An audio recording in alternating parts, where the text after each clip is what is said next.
Guilty of committing murder, but not guilty due to mental illness. Welcome to Rising Crime.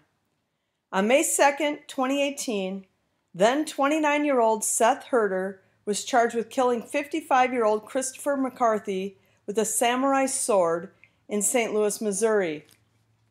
McCarthy was found dead in Herter's apartment, and Herter had stolen his cell phone and SUV and was on his way to Mexico when the police found him covered in blood.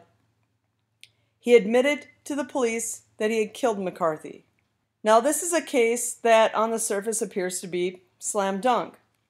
The victim was found in the suspect's house, and the suspect was found covered in the victim's blood with the victim's car and cell phone, and if that's not enough, he admitted to the murder. But this is America, and we have laws, and when a man who murders another man is found to have a mental illness, he will also be found not guilty in a court of law.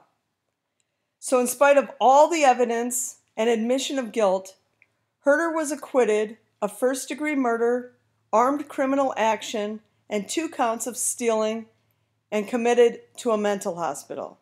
Herter was named the Samurai Killer of South St. Louis by local media back in 2018. And an article that came out a couple months after the murder spoke of his mental illness.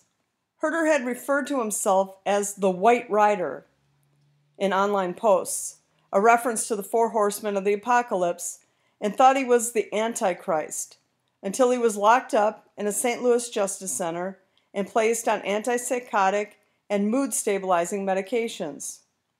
He had delusions that led to multiple arrests, and it came out that Herter not only knew McCarthy, but the 2 were in a relationship.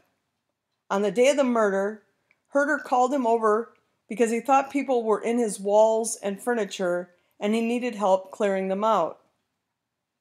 Herter, after the fact, said it wasn't like he wanted it to happen. He was in the middle of a psychotic break and it ended up really bad. In an odd turn of events, Herter said he knew the victim for 4 or 5 years and thought his name was Tim. The victim had told him his name was Timothy Wilson.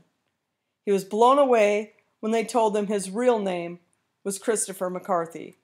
Support this channel and pick yourself up some original crime-related apparel. Look for the link in the description.